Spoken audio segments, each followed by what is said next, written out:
Muy buenos días. Muchas bendiciones. Espero que cada uno esté bien con el favor de Dios, en buena salud, con ánimo, esperando la venida de Jesús. Y alumnos, ¿quiénes han hecho la tarea de la semana pasada? ¿Se acuerdan que les dejé la tarea de poder buscar algunas observaciones del pasaje de Filipenses capítulo 1, versículos 3 a 6? Y aquí está. Algunas observaciones. Voy a esconder mi cabezón. Ahí está. Algunas observaciones que se podría haber encontrado. Versículo 3. Pablo recordaba a los filipenses, Pablo al recordar a los filipenses le daba oportunidad para agradecer a Dios por ellos. También Pablo daba gracias por su comunión en el Evangelio desde el principio. Pablo no solo daba gracias por ellos, pedía también, o sea, oraba por ellos, y era constante en sus oraciones por ellos. Al orar por ellos, la actitud de Pablo era la de gozo. Pablo tenía una relación íntima con Dios. Decía, mi Dios, el que había comenzado la obra en ellos, no dejaría la obra a la mitad. La obra y la comunión comenzó con el Evangelio desde el primer día. La obra en los filipenses no terminaría hasta el día de Jesucristo.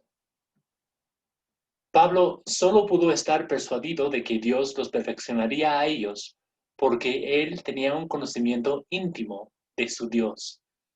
El carácter de Dios que hacía la obra en ellos le daba confianza y gozo a Pablo. Y seguramente había muchos más.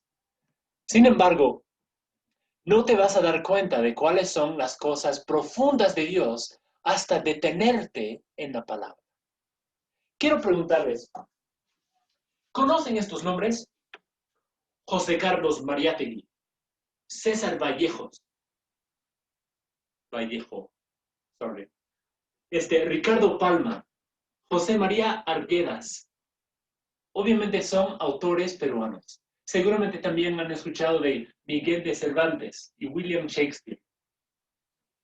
Esas personas son autores brillantes, pero uno no se daría cuenta hasta pasar tiempo en sus obras. Y obviamente el autor más brillante es Dios. Pero a veces no le damos el crédito que se merece. ¿Alguna vez se han detenido en las narrativas bíblicas? Cuando uno ve toda la ironía que a veces hay, todos los cambios inesperados, nos damos cuenta que Dios es un maestro, contador de historias. ¿Qué tal hubieras crecido tú junto a Miguel de Cervantes? Y algún día le comentas, como en forma de pasar, ¿sabe qué, Miguel? A mí me gustaría algún día escribir una historia sobre un alto, medio tonto, Don Quijote, algo así, y su compinche Pablo Panza, Pablo Sancho Panza. ¿Cómo se llamaba? De todas maneras, ahí está esos dos. Y los dos tienen muchas historias raras. Qué interesante, dice Miguel, pero no creo. Bueno. Y ahí Miguel te roba la idea y escribe todo su Don Quijote de la Mancha, pero jamás te menciona a ti. ¿Cómo te sentirías? Mal, ¿verdad? A veces no le damos a Dios el crédito que se merece por esta gran obra. Pero más que ser una obra, es algo vivo, algo divino. Y dentro de la palabra de Dios encontramos muchas historias bíblicas. Ahora, pensando en la palabra historia, no hablamos solamente de fábulas, de mitos, hablamos de relatos divinos, relatos verídicos, que tienen siempre algo que enseñarnos. Entonces, al buscar estudiar estos pasajes, debemos buscar una idea clara y clave que se encuentra dentro de cada relato bíblico. Como es literatura también, las narrativas tienen los elementos de la buena literatura. Contiene personajes, tiene escenario, tiene argumento, punto de vista, elementos retóricos. Pero ya que son divinos, no debemos enfocarnos tanto en los detalles que perdemos de vista lo más grande. Dios quiere hablarnos y el propósito del estudio bíblico no es solamente aumentar en conocimiento, sino una transformación. Entonces, vamos a comenzar con el primer elemento, luego de orar. Gracias, Padre Celestial, por este tiempo de estudiar la palabra de Dios y ver todos los tesoros escondidos que tú has puesto para el buscador sincero.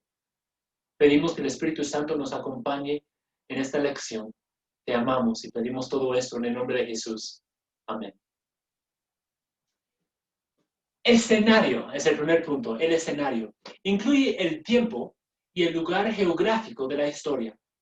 Es como el mundo de la historia. ¿Cuál es el mundo? Entonces, tenemos ahí el escenario físico, los lugares físicos, puntos de referencia, lugares conocidos. Y cuando entras a un relato, busca esas cosas. Te va a ayudar a imaginar o bien un bosque, o bien un desierto, o bien un río.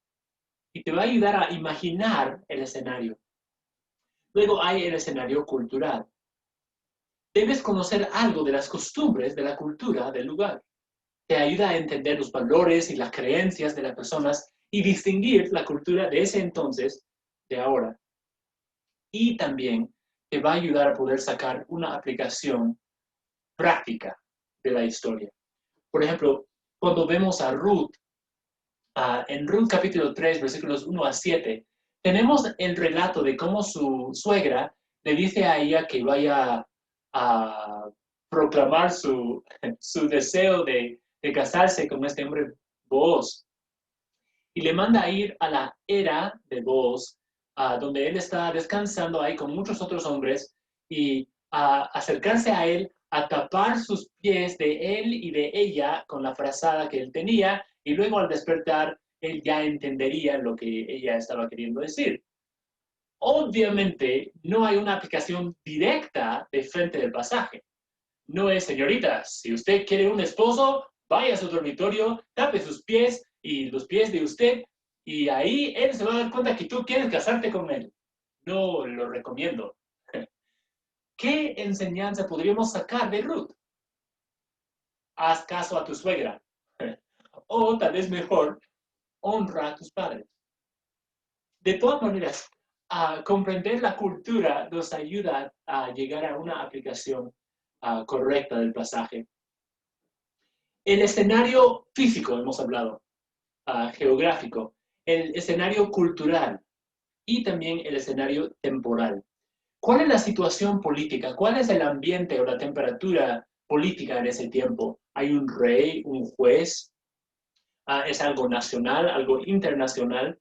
¿Durante qué dispensación o qué pacto se encuentra? ¿Se acuerdan que hablamos de los 5 pactos? El primer pacto, el pacto abrámico, donde Dios prometió que de su descendiente Él bendeciría a todas las naciones de la tierra, a todas las familias de la tierra, algo incondicional. Luego el pacto mosaico, donde Dios le dice a su pueblo, si ustedes me obedecen, yo los voy a bendecir, algo condicional. Después el pacto de tierra, en donde Dios prometió sí o sí que iba a reunir a todos los israelitas en su tierra algún día. Después el pacto davídico, en donde Dios prometió a David que un descendiente suyo se sentaría en su trono para siempre, que sería Jesús. Y luego el pacto nuevo, donde Dios le dijo a Jeremías que anunciara al pueblo. Y aquí el contexto nacional es importante, el escenario temporal, porque esto fue justo antes de que el pueblo fuera llevado en cautiverio. Y ellos ahí estarían muy desanimados, pero podrían recordar la promesa del pacto nuevo, en donde Dios les daría un corazón para buscarlo a Él. Considerar el escenario físico, cultural, temporal. Después, otro elemento literario es el argumento. ¿Cuál es la secuencia de eventos que cuenta la historia que lleva a una resolución o bien deja los cabos sueltos? Por ejemplo, en el libro de Jueces encontramos que al final de toda la historia encontramos cabos sueltos. ¿Cómo va a terminar un libro diciendo en ese tiempo no había rey en Israel y todo el mundo hacía lo que bien le parecía?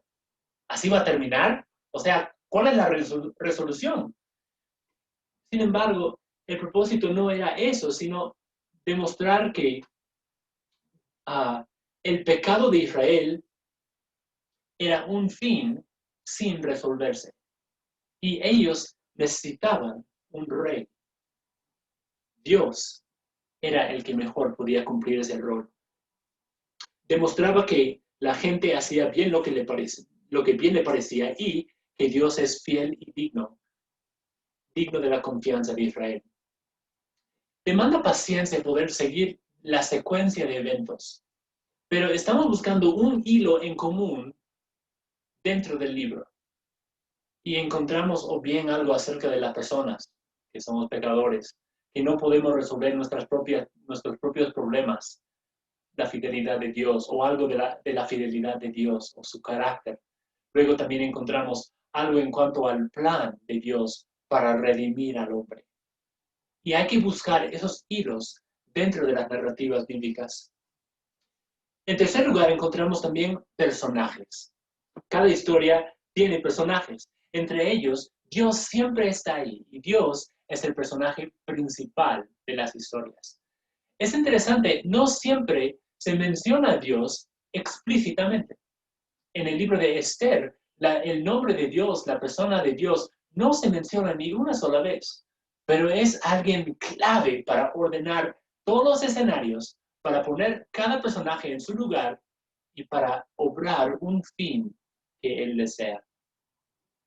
A veces Dios es representado por un profeta o un líder, un maestro.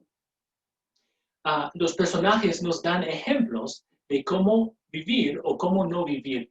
En 1 Corintios capítulo 10, versículo 11 dice, y estas cosas les acontecieron como ejemplo y están escritas para amonestaros a nosotros, a quienes han alcanzado los fines de los siglos. ¿Cuál es el valor del Antiguo Testamento? Las personas nos enseñan a vivir nuestra fe, nos dan una esperanza de una recompensa espiritual futura.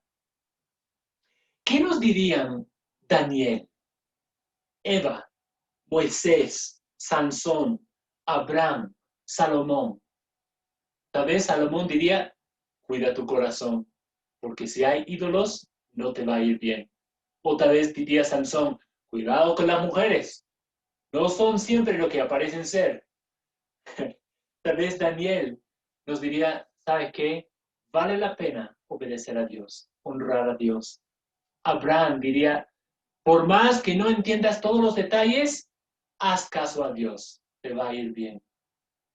Obviamente no queremos exaltar al hombre a una posición de ser, ¿sabe qué? Sé como David, sé como Abraham, porque nuestra meta es ser como Jesús.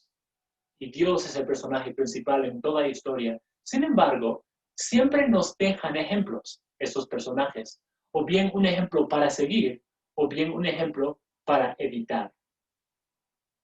Nuestro propósito en las narrativas no es solamente buscar imitar ejemplos buenos o malos, sin embargo.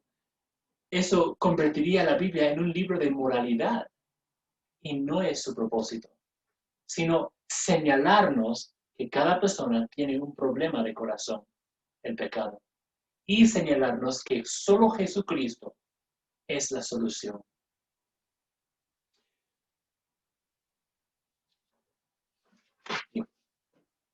Entonces, cuando miramos en la Biblia, en especial el libro de Hebreos, capítulo 11, encontramos que Dios utiliza personas comunes y corrientes para obrar su plan. Hebreos 11, del 32 al 34 dice, ¿y qué más digo? Porque el tiempo me faltaría contando de Gedeón, de Barak, de Sansón, de Jefté, de David, así como de Samuel y de los profetas, que por fe conquistaron reinos, hicieron justicia, alcanzaron promesas, taparon bocas de leones, apagaron fuegos impetuosos, evitaron filo de espada, sacaron fuerzas de debilidad, se hicieron fuertes en batallas, pusieron en fuga ejércitos extranjeros. Dios puede usar y cambiar el corazón hasta de la persona más carnal, Sansón, para hacer lo que él quiere. Hemos visto el tema del escenario, el argumento, los personajes, y ahora debemos considerar el punto de vista. ¿Desde qué punto de vista se narra la historia? Frecuentemente se narra desde la tercera persona, pero no un simple observador que ve las acciones. Cuando contemplamos algunas historias, a veces Dios nos revela más. Nos dice, esta persona hizo esto por esto. Por ejemplo, en Hechos, el tema que hemos visto en la mañana, decía que los fariseos, por celos, no querían que los apóstoles predicaran a Jesucristo. ¿Y quién podría saber por qué uno hace eso? Claro, a veces juzgamos a la persona y decimos, seguramente por esto lo ha hecho. Pero no sabemos, no conocemos el corazón, solo Dios. Pero si Dios dice que una persona hizo algo por celos, es porque Él conoce el corazón. Entonces, a menudo revela el punto principal de la narrativa mediante las palabras. Muchas veces las palabras son una ventana al alma. Revelan lo que hay en el corazón, porque la Biblia misma dice, de la abundancia del corazón habla la boca. Quiero llevarles al libro de Éxodo, Éxodo 14, comenzando en el versículo 11. Vean qué revela del corazón de la persona que está hablando. Éxodo 14, 11 y 12 primero. El pueblo de Israel le dice a Moisés, ¿no había sepulcros en Egipto que nos has sacado para que muramos en el desierto? ¿Por qué has hecho así con nosotros, que nos has sacado de Egipto? ¿No es esto lo que te hablamos en Egipto diciendo, déjanos servir a los egipcios, porque mejor nos fuera servir a los egipcios que morir nosotros en el desierto? Lo que dijo Israel. Luego lo que dice Moisés. Moisés dijo al pueblo, no temáis, estad firmes y ved la salvación que Jehová hará hoy con vosotros, porque los egipcios que hoy habéis visto, nunca más para siempre los veréis. Jehová peleará por vosotros y vosotros estaréis tranquilos. Ahora las palabras de Jehová. 15. Entonces Jehová dijo a Moisés, ¿por qué clamas a mí? Di a los hijos de Israel que marchen. 3 puntos de vista. Vemos a Israel. ¿Qué revela su corazón? Ellos miraban hacia atrás. Moisés, ¿qué dijo? Estad firmes y ven. Quédense ahí tranquilos y miran. ¿Y Dios qué dijo? Que marchen. Los israelitas miraban hacia atrás. Moisés decía, estén ahí tranquilos. Y Dios decía, avanza. Interesante, ¿no? Las palabras de uno revelan a veces incluso el punto principal de la narración. No hay que olvidar que dentro de la observación tenemos que tomar en cuenta el ámbito histórico, que esto fue escrito para cierto grupo hace tiempo en otra cultura, para ellos antes ahí. Entonces, antes de sacar una aplicación, antes de interpretar, debemos ver qué dice el texto y contemplarlo dentro de su ámbito. A veces, las palabras de una persona revelan el punto principal o el clímax de una historia. Por ejemplo, en Jueces, capítulo 5 y versículo 31. Débora acaba de dar todo un cántico, todo el capítulo 5 de Jueces es el cántico que ella da luego de que Dios les da a Israel la victoria. Y ella dice al final del capítulo, versículo 31, así perezcan todos tus enemigos, oh Jehová, más los que te aman sean como el sol cuando sale en su fuerza, y la tierra reposó 40 años. Lo que revela es que Dios honra a los que lo aman y les da la fuerza para cumplir su voluntad. Dios da la victoria. Tomar en cuenta el punto principal de un relato te ayuda a evitar caer en la trampa de una falsa aplicación o interpretación. También te ayuda a evitar reclamar promesas o bendiciones que no fue hecho a ti. Dentro de todo esto, hay que considerar también los elementos retóricos. Hay que considerar las técnicas que usa el autor. A veces sirve para resaltar algunas cosas. Dos de estos elementos retóricos son la repetición y el quiasmo. Y vamos a hablar de qué son cada uno. En la repetición, obviamente, donde Dios repite palabras o frases, cuadros o temas, y es fácil de no observarlos si no estamos bien metidos en el texto. Nuestra tendencia es leerlo una vez y tal vez ahí reflexionamos, decimos, ya, ¿qué puedo aprender? Pero no nos damos cuenta de algunas cosas que se repiten dentro del texto. Le pregunto, si Dios dice algo una vez, ¿será importante? Claro. Y si Dios lo dice 2 veces, o 3 veces, 4 veces, más importante no será. Dios nos está queriendo enseñar algo mediante la repetición. Entonces, en Jueces hay 3 frases repetidas. La primera frase es que en aquellos días no había rey en Israel. Número 2, la segunda frase que se repite es, los hijos de Israel hicieron lo malo ante los ojos de Jehová. Y la tercera frase es, cada uno hacía lo que bien le parecía. Esta última frase se repitió 2 veces, la frase anterior 3, 4, 5, 6, 7 veces, y la primera frase 4 veces. Dios nos está queriendo enseñar algo. A ellos les parecía que necesitaban un rey. Lo cierto es que no era un rey humano al que necesitaban, sino un rey divino. Solo Jesús es el rey que puede solucionar los problemas del hombre. Luego, otro ejemplo en el libro de Juan. Vemos las palabras yo soy repetidas varias veces en el libro. Unas 7 veces revela algo de quién es Jesús. Él dijo, yo soy el pan de vida, la luz del mundo, la puerta de las ovejas, el buen pastor, la resurrección y la vida, el camino, la verdad y la vida, la vid verdadera. Así que después de decir todas esas cosas, cuando por fin los soldados vienen a capturar a Jesús, él les pregunta, ¿a quién están buscando? A Jesús, yo soy. Y todo el mundo cae. El poder de esas palabras, yo soy. Juan está queriendo enseñar quién es Jesús, el Hijo de Dios. Hay que estar atentos a las palabras que se repiten. Aparte de la repetición, hay la táctica del quiasmo. Se preguntaban por qué estaba parado aquí al costado de algo negro.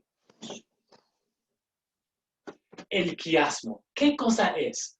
El quiasmo, el origen de esa palabra es la letra griega chi o ji, que es forma de X. Lo malo de todo esto es que, claro, es algo usado y muy usado a veces en la Biblia. Sin embargo, la Biblia no te avisa, esto por si acaso va a ser un quiasmo para que puedas sacar la enseñanza principal, sino tienes que prestar atención y ahí es donde te ayudan algunos comentarios.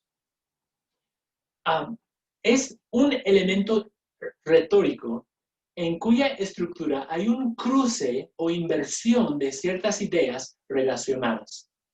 Le ayuda a uno a discernir el punto principal del pasaje. La A y la A Son escenas repetidas, pero paralelas. Lo mismo con la B. Y luego en el centro encontramos la enseñanza principal. Entonces, un ejemplo es en Josué capítulo 1, y quiero mostrarles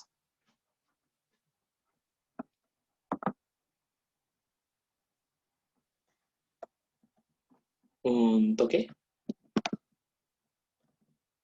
Quiero enseñarles Josué capítulo 1, versículos 5 al 9.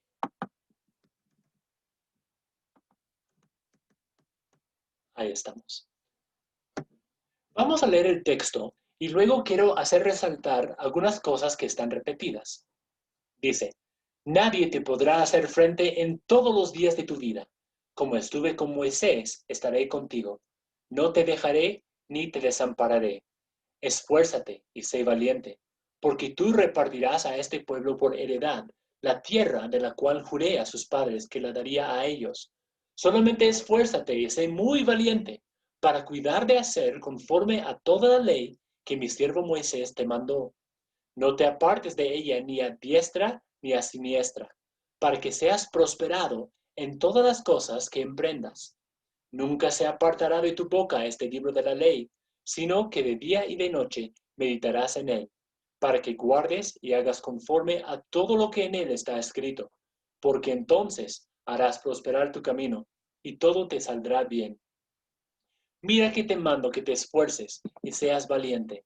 No temas ni desmayes, porque Jehová tu Dios estará contigo en donde quiera que vayas. Ahora, obviamente, mientras más tiempo pasas en un pasaje, más vas a sacar. Y quieres sacarle el jugo al pasaje. Así que sigue leyendo el pasaje hasta que lo entiendas y lo puedas resumir. Luego, busca observar algunos detalles dentro del texto. Por ejemplo, aquí en el versículo 5, y ya les voy adelantando que este pasaje es un quiasmo, donde hay elementos paralelos. Dice aquí, nadie te podrá hacer frente en todos los días de tu vida. Como estuve con Moisés, estaré contigo. No te dejaré, ni te desampararé. Esa primera frase, como estuve con Moisés, estaré contigo. No te dejaré, ni te desampararé. ¿Se repite en alguna parte del pasaje?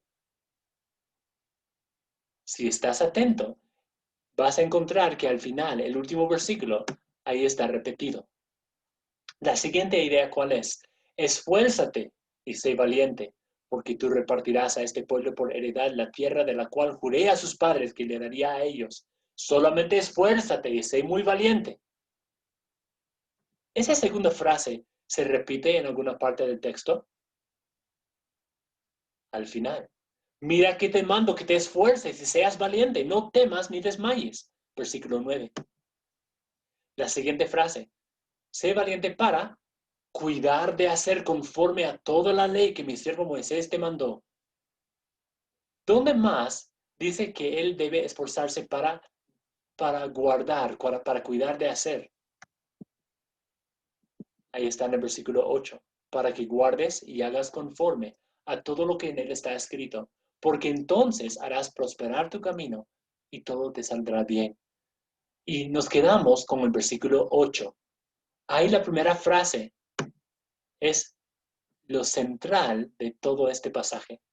Dice, nunca se apartará de tu boca este libro de la ley, sino que de día y de noche meditarás en él.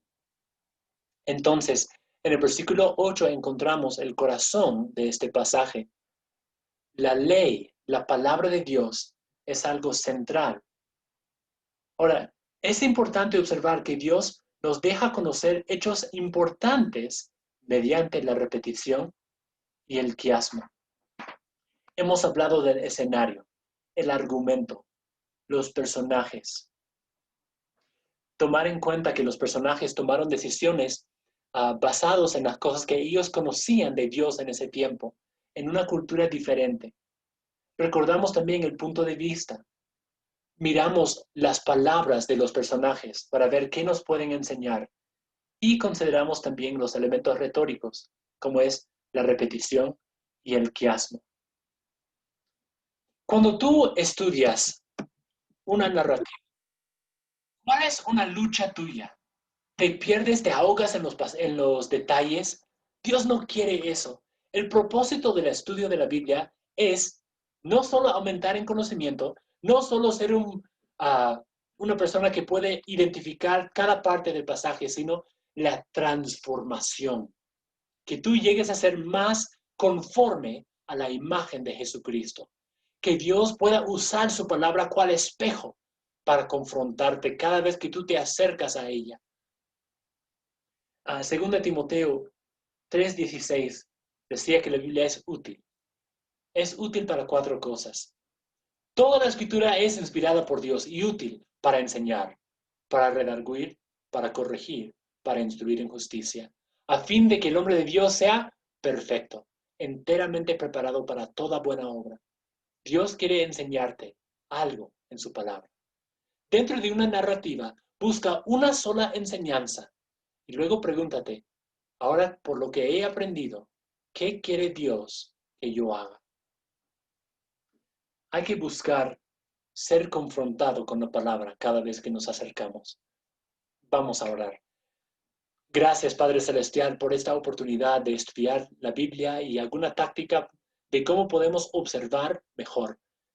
Ayúdanos, Señor, a ser estudiantes de las Escrituras, con el fin de ser transformado por tu Santo Espíritu y así llegar a estar más conformes a la imagen de Jesucristo. Te amamos. Pedimos todo esto en el nombre de Jesús. Amén. Gracias por acompañarnos. Los esperamos a la siguiente.